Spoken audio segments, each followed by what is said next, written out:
Evangelho de João capítulo 4, a partir do versículo 1, diz assim: E quando o Senhor veio a saber que os fariseus tinham ouvido que Jesus fazia e batizava mais discípulos do que João, ainda que Jesus mesmo não batizava, mas os seus discípulos, deixou a Judéia e foi outra vez a Galiléia, e era-lhe necessário passar por Samaria.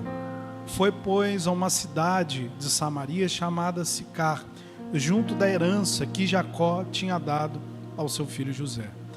Irmãos, até que é o suficiente.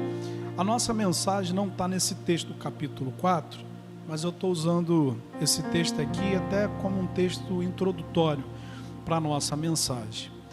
Nos primeiros versículos aqui, a gente compreende que por uma questão de necessidade, uma questão não somente de necessidade, se a gente for ler o texto todo, a gente entende que tinha um propósito, Jesus passar por aquele lugar, porque ali ele conheceu uma mulher, falou do evangelho para aquela mulher foi liberta através das palavras de Jesus, foi salva através de Jesus, enfim.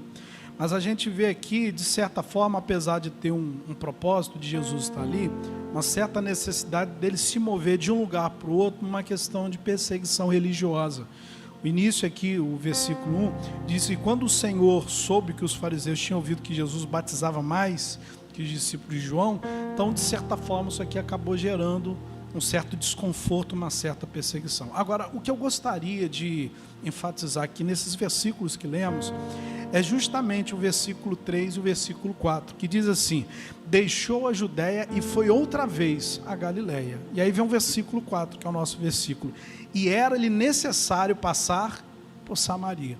Nós sabemos, irmãos, que os samaritanos, eles não tinham uma aliança com o povo judeu, apesar de ter um certo parentesco, mas eles não tinham uma aliança, eles não viviam em concordância. É como se fossem vizinhos de anos, mas que não se desse bem, de forma bem didática aqui para a gente entender.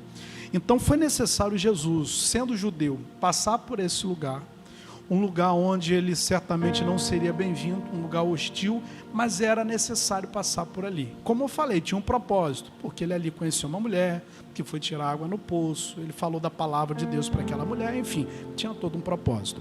Mas o que eu queria focar justamente no versículo 4, que diz que era necessário passar por ali. Como eu falei, apesar de ser um lugar que ele não era bem-vindo, um lugar perigoso, um lugar hostil, sendo ele judeu, estando em território dos samaritanos. Irmãos, tem coisas que nós passamos na nossa vida que a gente não entende, mas é necessário passar. Faz parte do processo de Deus para o nosso amadurecimento. Há muitas pessoas que falam assim: mas pastor, já sou vivido, já sou vivida, já sou mãe, já sou pai, já sou avô, já sou avó, eu tenho experiência de vida. A gente precisa entender que a nossa experiência de vida ela é muito importante, mas a nossa experiência de vida é diferente da nossa experiência com Deus. Você vê que quando Deus ele fez uma promessa, eu tenho como uma promessa a Noé, falando que iria chover, junto com essa notificação, Deus falou para que ele construísse um barco bem grande, construísse um navio. E durante mais de 100 anos, ele ficou engajado em construir aquele navio, aquela arca, como nós sabemos. O interessante é que quando Deus falou com Noé, quando Deus se revelou a Noé, Noé já estava velho, já estava avançado em idade. E no sentido lógico, o que a gente poderia imaginar? Bom, já que Deus se revelou a Noé, sendo ele já idoso, por que Deus demorou para cumprir o que ele falou? Ele já estava velho.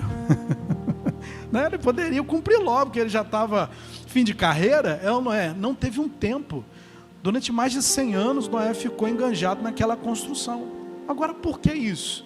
É claro, irmãos, que Noé teve todo um trabalho para construir, não ia ser de um dia para a noite, mas aquela construção era um processo.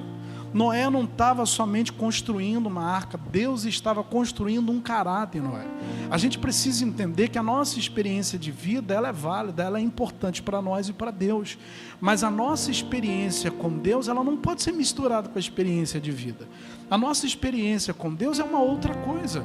Ou seja, é necessário, como Jesus teve que passar por um lugar hostil, porque ali tinha um propósito, muitas vezes vai ser necessário a gente passar por situações, porque por mais que as situações sejam difíceis, e algumas vezes, principalmente no início, nós não entendemos, Deus tem um propósito com aquilo.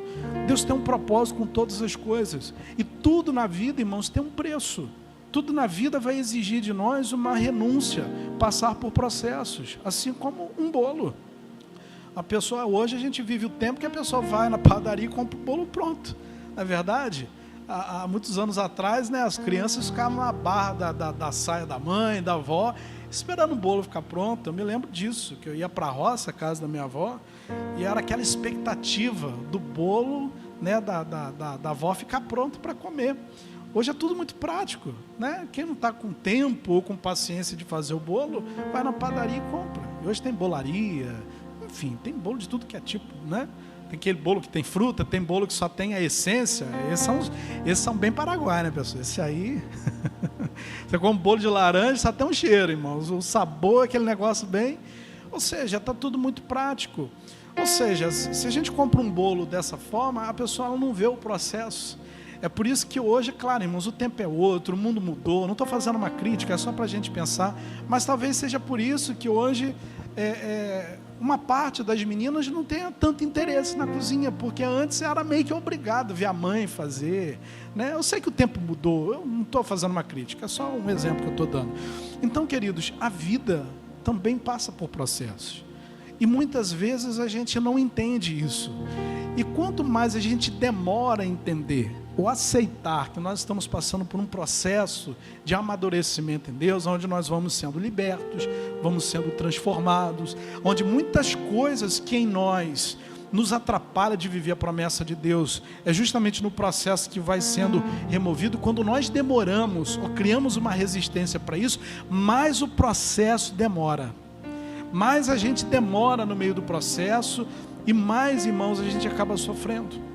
Então não estou falando aqui que nós temos que aceitar sofrimento, mas a gente precisa entender que se nós entregamos a nossa vida para Deus, através do seu Filho Jesus, Deus está cuidando da nossa vida. E como diz o próprio apóstolo Paulo, todas as coisas vão cooperar para o nosso bem, se de fato nós amamos a Ele.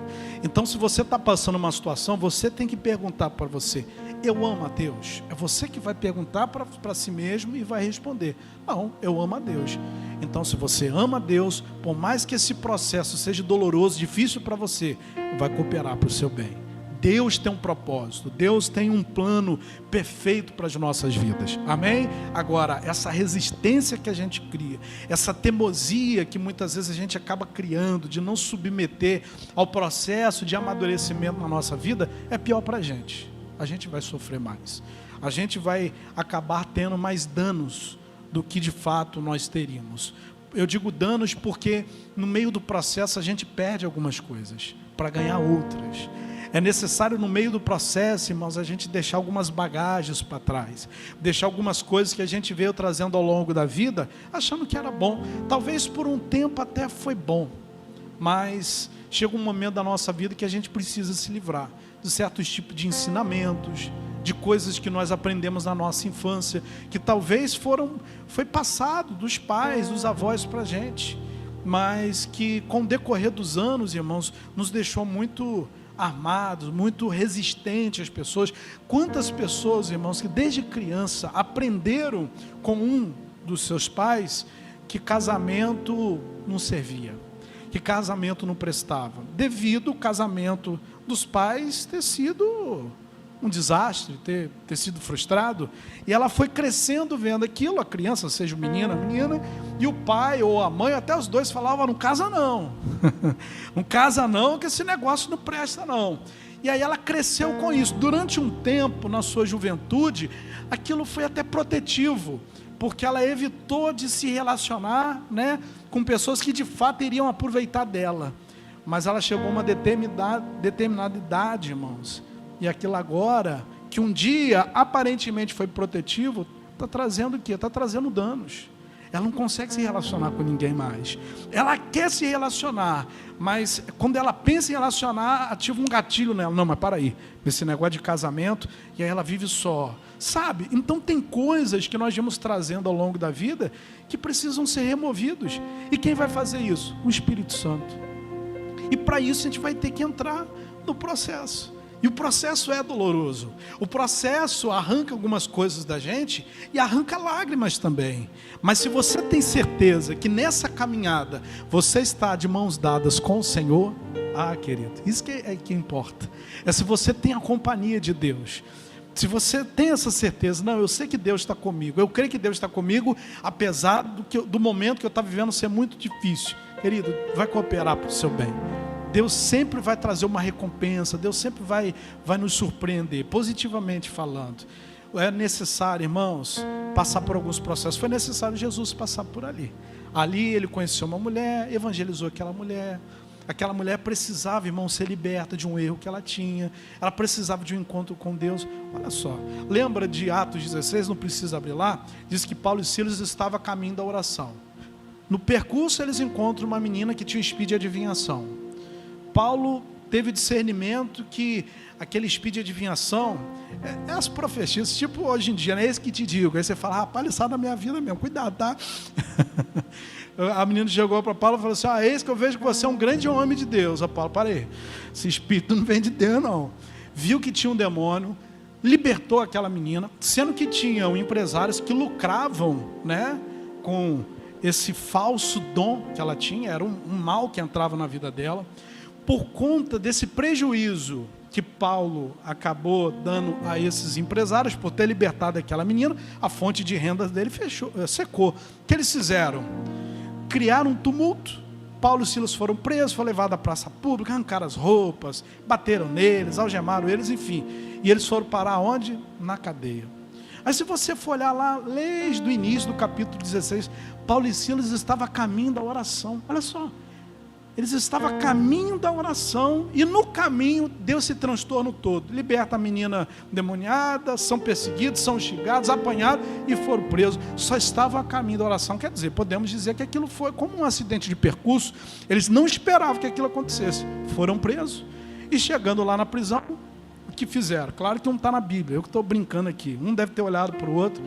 Rapaz, a gente só estava indo para o templo, né? Brincadeira, olha onde a gente foi parar. Bom, já que nós estamos a caminho da oração, vamos orar aqui mesmo. Diz que por volta de meia-noite, Paulo e Silas oravam, adoravam a Deus, a cadeia estremeceu, as portas se abriram. Seja que eu entendo, irmãos, o percurso pode ter sido alterado, adulterado, mas o propósito não. O propósito deles não mudar por conta de um acidente de percurso. Irmãos, o nosso propósito de servir a Deus não pode ser adulterado por conta das pedras que encontramos no nosso caminho, porque nós vamos encontrar. Você vai encontrar decepção, possa ser que você encontre traição, possa ser que você encontre coisas que vão escandalizar você. No meio cristão mesmo, você fala, não é possível. Como que isso acontece com a pessoa de Deus? Enfim, vai acontecer várias coisas no caminho, no intuito de parar você, no intuito de fazer a gente desistir, de fazer a gente retroceder. Irmãos, o percurso pode até ser afetado, mas o propósito não pode. Se você tem um propósito de servir a Deus, se você tem um propósito de andar com Deus, você não pode permitir que as lutas, que as dificuldades venham parar você, até mesmo porque as lutas elas podem ser benéficas no sentido de processo na nossa vida para um amadurecimento, como nós falamos aqui, como pode ser também um gatilho de Satanás para nos parar. E aí, o que você vai fazer? Você tem que lembrar todas as coisas que operam para o bem. Olha, está difícil, mas eu vou prosseguir. Deus está comigo. Então, irmãos, foi necessário Jesus passar por Samaria. Vai ser necessário, irmãos, passar por algumas situações. Situações que você não vai entender. Mas você tem que confiar que Deus está com você. Que aquilo vai te promover. Irmãos, o que trouxe promoção para Davi não foi o fato dele um dia ter se tornado rei, foi o fato de um dia ele ter encarado o gigante. O gigante, irmãos, na vida de Davi foi o trampolim para que ele fosse conhecido.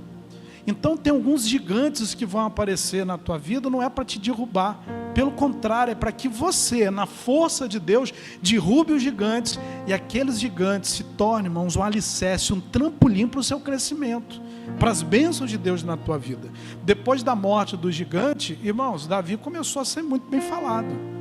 Começaram a elogiar Davi, olha, ele é corajoso, ele é forte, além dos benefícios que ele ganhou, né? Imunidade tributária, casar com a filha do rei, entre outras coisas, mas ele teve que encarar. Ninguém encarou, nem o rei teve coragem de encarar o gigante, mas ele encarou na força de Deus. Ele falou para o gigante, olha, você pode vir preparado, com lança, com espada, com couraça, eu vou em nome do Senhor dos Exércitos. Ou seja, ele, desculpa a palavra que eu vou usar, ele não foi frouxo.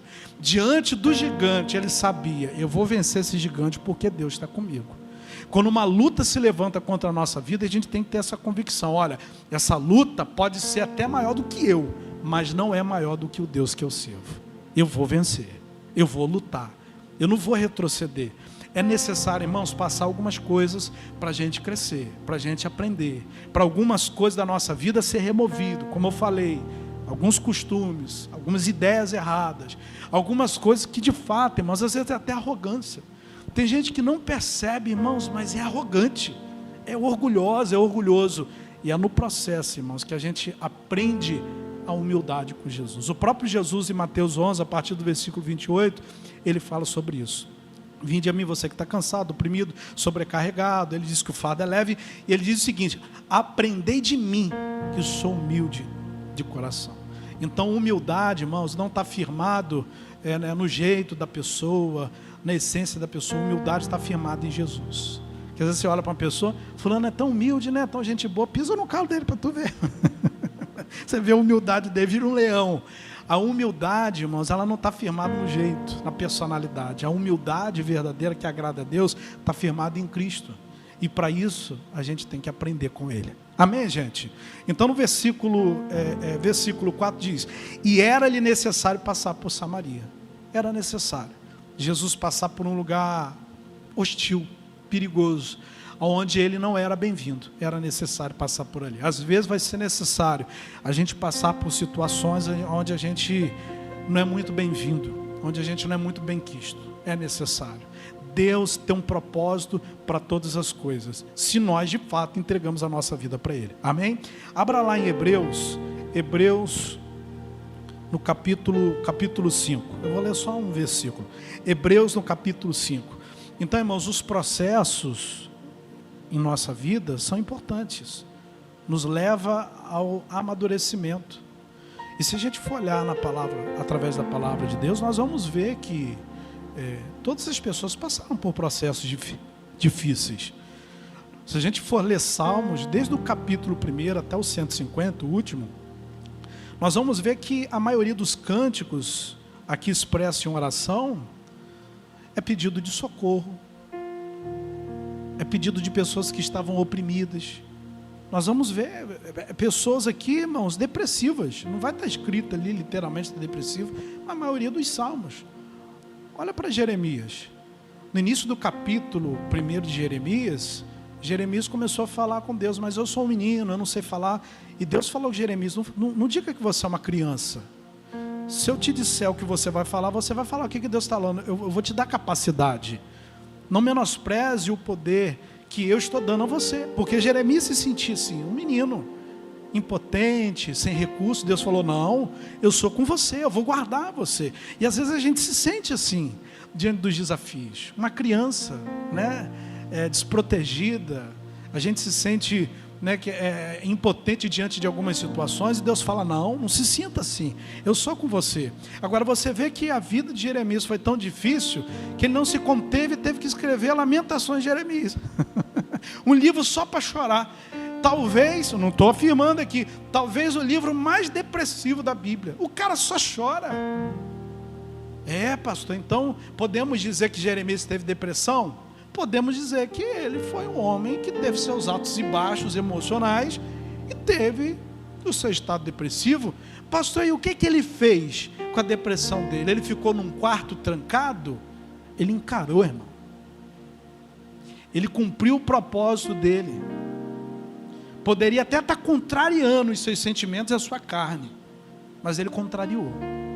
Foi chorando, foi murmurando, foi se arrastando. Não estou minimizando, irmãos, os efeitos de uma baixa autoestima, não estou falando isso.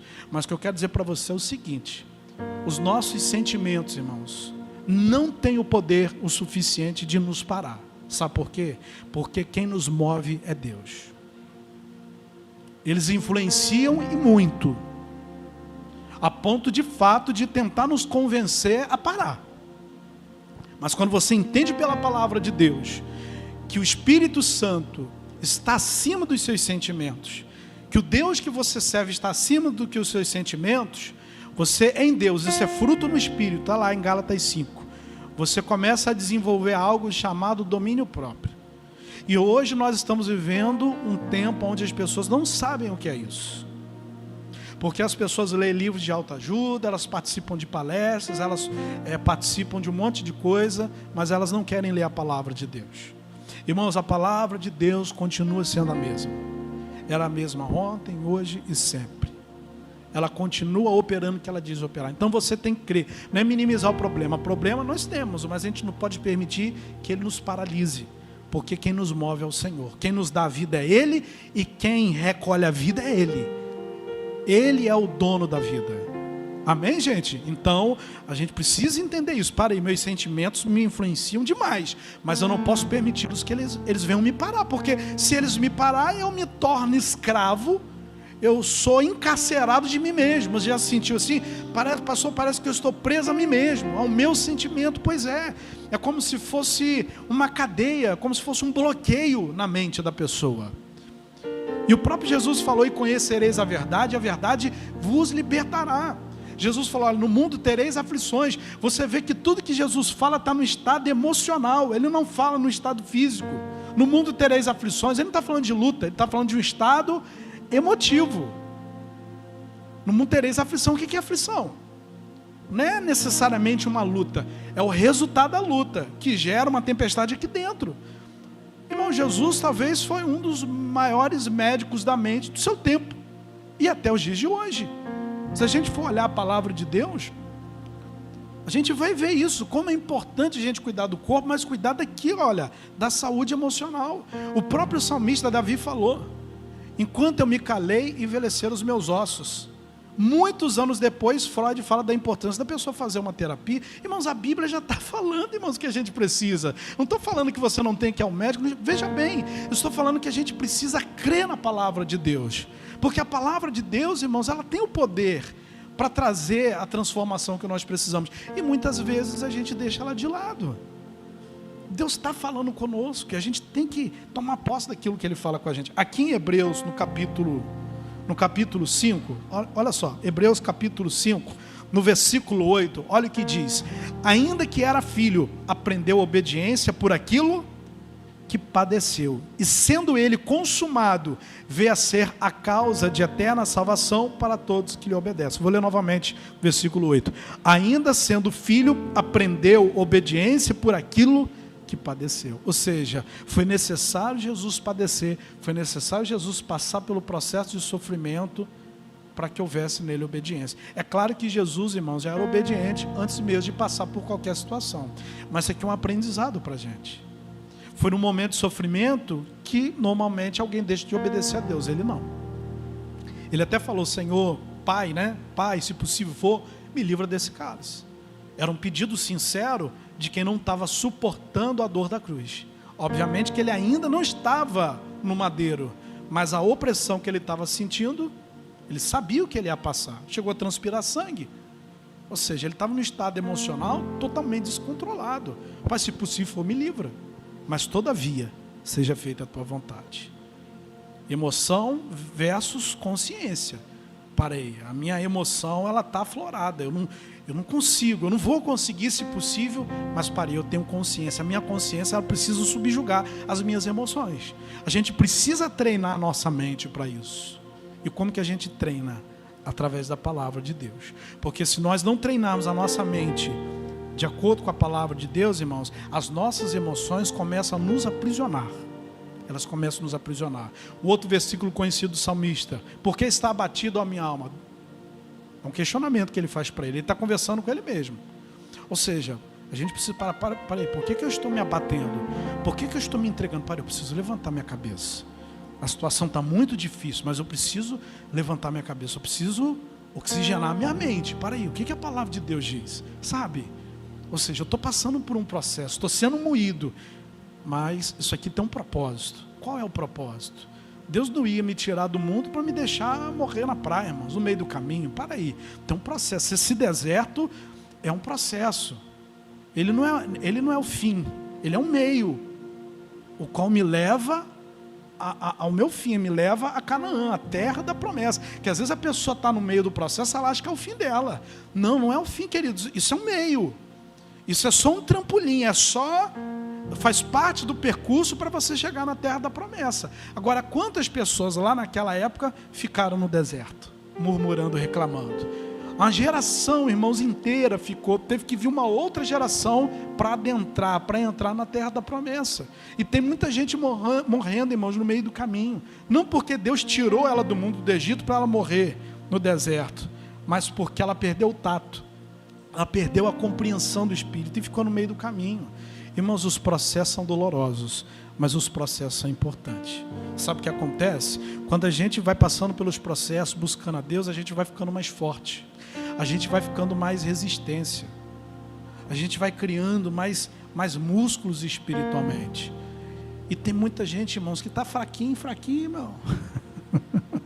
Não aguenta um processo e já desiste. Já quer morrer, já está pedindo para morrer.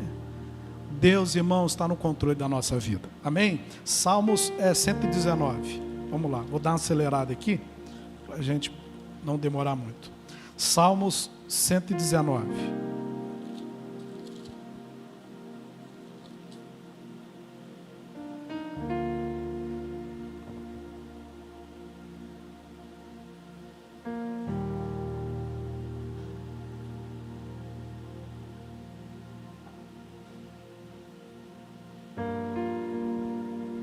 No versículo 71, Salmo 119, versículo 71 diz assim: foi bom ter sido afligido, para que aprendesse os teus estatutos.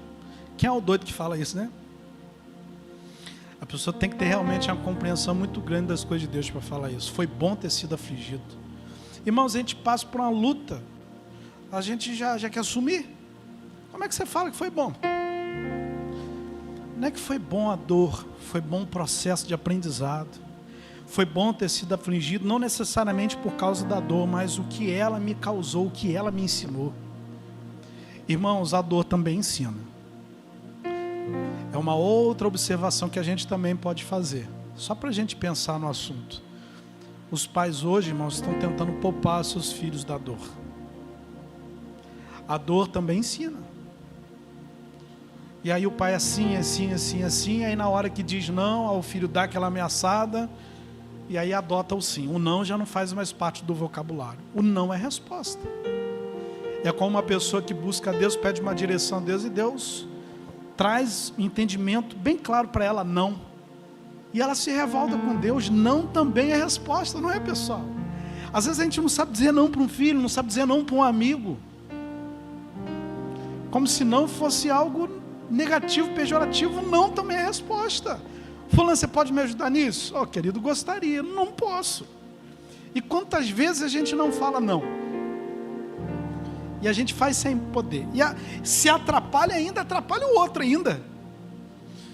E aí o outro no final ainda fala mal de você. Aí você fica com aquele sentimento, eu não podia ajudar, eu fui para ajudar e saí como ruim, porque não era para tu ajudar. Simples. Porque você se prejudicou o outro que ainda precisava, e no final ele ainda falou mal de você. Aí você, puxa vida, eu fiz de tudo para ajudar fulano, e olha que eu não podia, e ele ainda falou mal de mim, porque não era para ajudar, e a gente não sabe dizer não. Irmãos, não também é resposta, a dor também ensina. Se Deus não poupou o seu filho, queridos, a dor faz parte da pedagogia de Deus. Esse evangelho triunfante, vencer, vencer, vencer, não tem dor. Isso não existe, irmãos. Isso daí é lorota de internet, irmãos, para dar views para o pregador, para monetizar o canal dele, para ele ganhar, porque ele ganha, querido. Presta atenção. O evangelho, irmãos, é a conscientização da realidade da vida. Qual a diferença do crente para o não crente? O crente não sofre, o não crente sofre. Não, o crente sofre, talvez até mais que o não crente. Mas a diferença, irmãos, que a coroa da vida está esperando por ele. A diferença é que ele não está sozinho. O não crente, mesmo sendo amado por Deus, muitas vezes está só, porque ele escolheu andar sozinho, sem a companhia de Deus. E Deus, mesmo amando o não crente, tem que respeitar a decisão dele. Agora o crente, irmãos, pode até passar pelo vale da sombra da morte, como disse Davi, mas ele não vai temer mal nenhum, porque ele sabe que Deus está com ele. Vai ter momentos na nossa vida que nós não vamos ver nada acontecer, não vamos sentir nada, mas se nós temos a consciência que Ele está conosco, isso é o suficiente. A fé não pode estar firmada naquilo que a gente vê, a fé precisa estar firmada naquilo que a gente sabe. Você sabe que Deus está com você? Pastor, eu oro, eu não sinto mais nada. Eu não sinto mais aquela presença gostosa. Eu acho que o problema é a igreja. E o problema é o pastor, ele deve estar fraquinho. Irmãos, até o momento você não vai sentir nada. Deus não está firmado no que você sente. Você sabe que Ele está com você? Olha o que Davi falou no Salmo 23. Ainda que eu passasse pelo vale da sombra da morte. O que é vale? É uma depressão, é um buraco. Sombra é aquilo que impede da luz chegar. Vale, buraco, sombra, que impede da luz vir, da morte ainda. Não vou ter medo. Eu sei que o Senhor está comigo. Eu posso estar no buraco, sem ver a luz no fim desse buraco, no fim do túnel, e ainda sentindo uma presença da morte. Se eu sinto a presença da morte, é porque eu sinto a ausência da vida. Mesmo sentindo a ausência da vida, ou seja, sentindo uma opressão da morte, eu sei que o Senhor está comigo. Por quê? A tua palavra diz isso. Pastor, mas como chegar a esse nível? Os processos estão aí para nos lapidar e nos colocar nesse nível. A gente vai ter que passar por eles. É o amadurecimento, faz parte. É duro, irmãos. Cada um de nós sabemos que cada um vive a sua realidade pessoal. Aí vem a realidade coletiva, junto com a família, e por aí sucessivamente. É muito duro. Mas se você começa a treinar a sua mente, porque de fato é verdade que Deus está com você, irmãos, os processos, ao invés de ser dolorosos, eles acabam tendo um efeito de ensinamento, de aprendizado. E é matando o leão por dia, com a presença de Deus. Porque Davi matou o leão e o urso, foi no anonimato, ninguém viu, mas Deus viu e foi Deus que deu a capacidade a ele. Para quando chegasse o momento dele lutar com o gigante, diante de uma grande plateia de pessoas a favor dele e de uma grande plateia contra, que eram os inimigos, para ele vencer. Mas para ele vencer aquele gigante, que fez com que ele fosse promovido, foi necessário ele matar o leão e o urso no anonimato, onde ninguém viu, mas Deus viu. E quantos leões e ursos você mata e ninguém vê? Quantas coisas você passa e ninguém vê? Às vezes a tua esposa não sabe, não é porque você está escondendo, mas porque você não quer gerar uma instabilidade, uma insegurança familiar. Ou teu esposo não sabe, a tua mãe não sabe, teus filhos não sabem. Quantas coisas a gente passa, irmãos, a gente não fala, não é por mentira, não é porque a gente quer omitir, mas porque a gente entende que é para a gente passar por aquela experiência. Tem coisa que a gente tem que falar, né, irmãos? A gente tem que também não pode esconder nada. Mas tem coisas que é pessoal, que é Deus falando com a gente, que é uma angústia aqui dentro. É Deus nos preparando, irmãos, para a gente ser promovido. Eu não estou querendo ser motivacional, mas é Deus nos preparando para algo grande que Ele tem para nós. É como um construtor, um engenheiro, e ele é identificado pelo capacete. Eu nem sabia disso, né? Cada um na obra tem uma cor de capacete, o engenheiro tem uma cor diferente. Eu não sabia disso, não. Por isso que às vezes eu já vi assim na obra, um tem um capacete branco, acho que o branco é quem visita, é um dos donos, né? É dono assim do imóvel. E aí o outro é servente, o outro, enfim. Aí vem um construtor, o engenheiro. Você já viu? Aí ele lá faz lá o primeiro piso, o segundo piso, o primeiro andar, e eles ficam andando, né? Andando, olhando tudo, vendo as colunas, e anda na beiradinha, irmão. Repara só, aí anda. Aí 4 semanas depois já faz o outro andar. Aí anda, aí vai na ponta assim, aí faz o terceiro, o quarto, chegou o 12º. E tá o cara lá em cima, assim, rapaz, esse cara é doido. Esse cara não tem medo não de dar uma tontura, de dar um troço, de não cair. Ele tem consciência, irmãos, da altura que ele está, mas ele está tão seguro daquilo que ele mandou fazer, porque foi processual, irmãos. Agora, pega um cara desse, do nada, bota ele no elevador, bum, lá para o 12º andar, e manda ele andar num prédio que ele não construiu, que ele não viu o processo, irmão, vai dar tontura. Entende? A vida não é diferente. Deus não vai pegar você daqui de baixo e colocar você lá em cima, não. Vai dar vertigem, você vai passar mal. O processo, irmãos, é para nos dar segurança, para quando a gente chegar no topo, chegar onde Deus quer que a gente chegue, a gente não venha se embriagar, a gente não venha passar mal, a gente venha estar com os pés no chão. Tem gente que não pode receber uma bênção, irmão, se embriaga, já está pisando no outro. Os processos nos amadurecem, nos dá senso de humildade, de respeitar o outro, de chegar nos lugares mais altos com o pé em Deus, com segurança. Aí a pessoa quer ser pega aqui embaixo, é colocada lá em cima, vai passar mal. Eu não gosto de altura. Olha, irmão, eu já não sinto bem. Sabe, o processo é importante. Para a gente terminar, queridos, Isaías 43. Abre lá, Isaías 43. Irmãos, há lugares onde Deus quer nos levar, que não pode ser ocupado por quem a gente é hoje, pelo nosso estado hoje. Por isso, os processos. Vai ter lugar que Deus quer nos levar, que no estado que nós estamos hoje, nós não estamos preparados. Mas amanhã nós vamos estar. Deus sabe de todas as coisas. Deus está nos preparando para o melhor dele. Amém, gente? Isaías 43. Isaías 43. Irmãos, leva um tempo para o fruto amadurecer, mas é muito rápido para o mesmo apodrecer. Tem gente que quer atropelar os processos, e aí cai facilmente. Você pode observar, o fruto demora beça para amadurecer, mas para apodrecer é daqui para ali. Tira ele do pé, deixa ele, vai apodrecer rápido. E às vezes a gente quer furar a fila, a gente sabe, aquela pressa. Diz o ditado que quem tem pressa come cru, e a gente atropela as coisas e não vive com consistência, né? O que Deus tem para nós. Leva tempo, irmãos, para o fruto amadurecer. A gente está num processo. Tem gente que está verdinho. Verde, vai demorar, mas faz parte. Mas se está em Deus, né, irmãos? Isso que é importante. Isaías 43, no versículo, Isaías 43, no versículo 2, não vou ler o versículo 1. Mas agora sim diz o Senhor, que te criou, ó Jacó, e te formou, ó Israel. Não tenha medo, porque eu te remi, te chamei pelo teu nome, tu és meu. Deus falando, conheço você pelo nome, você é minha propriedade. Versículo 2, o nosso versículo. Quando passares pelas águas, estarei contigo. Quando pelos rios, eles não te submergirão. Quando passares pelo fogo, não te queimarás, nem a chama arderá em ti, porque eu sou o Senhor teu Deus, o Santo de Israel, o teu. Agora interessante, versículo 2 novamente. Quando passares pelas águas, quando passares pelas águas, quando passares pelo fogo. Aqui Deus não está falando, e se você passar? Nem está falando que vai passar. E você passa, meu Deus, eu pensei que eu tô, tipo a vacina da Covid, eu estou imune, né? Todo mundo pensando assim, tomei a vacina da Covid, não vou nem espirrar mais. É ruim, irmãos, é só para amortecer os danos. Me diz aí, qual foi a vacina da Covid que a pessoa não tomou, não pegou nem Covid, uma coisa, um monte de gente tomou e pegou, mas os danos foram menores. Não estou aqui diminuindo a importância da vacina. A pessoa, não, que agora eu sirvo a Deus, eu não passo mais luta. Quem disse que não passa mais? O quê? Quem falou isso para você? Contaram uma piada para você de mau gosto.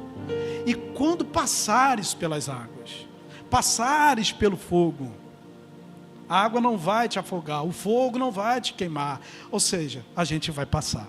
Mas a diferença é que a gente não vai passar sozinho. A diferença é que a gente vai passar, a luta não vai derrubar a gente. Essa é a diferença. Então a gente vai passar. E quando passar, a gente passa. A gente passa. É um processo. É doloroso, mas tem que fazer, se apegar ao Senhor, se apegar a Deus. Amém, queridos? Vamos terminar João capítulo 4, para a gente poder orar. João no capítulo 4. E quando passardes, a gente passa. Bom que não passasse, né? Mas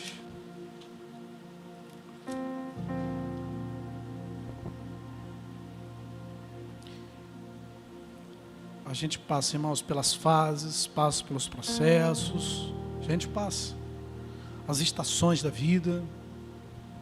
Verão, está tudo calor, é festa. Inverno está frio. São as fases da vida, as estações da nossa vida. É aquela estação, aquela fase, tudo é festa. E tem aquela estação que tudo está muito frio, está tudo muito sem graça. A gente precisa se proteger demais, que está frio. Pois é.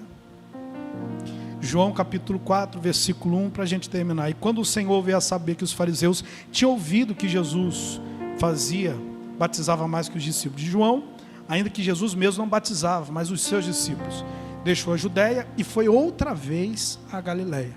E era-lhe necessário passar por Samaria. Foi necessário passar por Samaria, um lugar hostil, um lugar onde ele não era bem-vindo, porque ele era judeu, e os samaritanos não tinham aliança com os judeus. É necessário passar. Pastor, mas que luta. Meu irmão, é necessário. Mas pode ter certeza, você não está sozinho. Lembra de Sadraque, Mesaque e Abednego? No livro de Daniel, os 3 jovens amigos de Daniel que foram lançados na fornalha de fogo, e o rei ainda mandou aumentar o fogo 7 vezes mais. Todo mundo se dobrou diante do rei, da estátua que o rei mandou fazer, menos os 3 que falaram que não iriam se dobrar diante da estátua, que eles só se dobravam diante de Deus. Qual era o castigo? Ser lançado no fogo, para morrer queimado. Eles resistiram. Irmãos, o que Satanás quer é que a gente se dobre às tentações dele. Satanás quer que a gente se dobre à maldade que ele está tentando impor sobre a nossa vida. E aí? Você vai ser resistente? Porque ser resistente, ou melhor dizendo, ser obediente, tem um preço. Aqueles 3 jovens, eles pagaram um preço alto, eles foram castigados.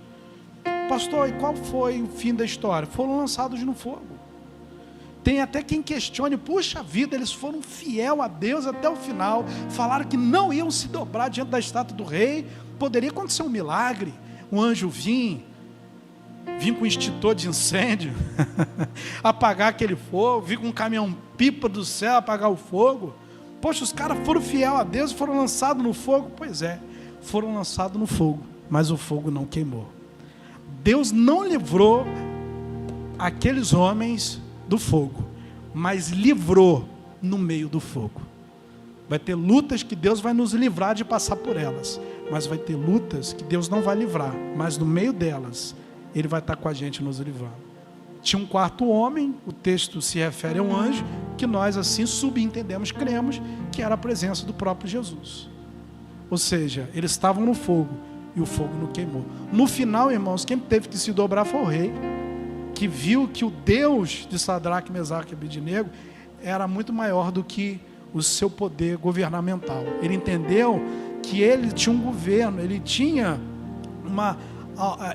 um certo poder na mão, por ser um gestor, mas que quem tinha o poder da vida não era ele. No final ele teve que se dobrar. Então, queridos, não se dobre diante do que o inimigo tem levantado, ainda que você seja ameaçado de ser lançado no fogo. Deus pode te livrar do fogo, Ele tem o poder disso, como pode não te livrar do fogo, mas fique tranquilo, o fogo não vai te queimar. Os processos são importantes, foi necessário Jesus passar. Amém?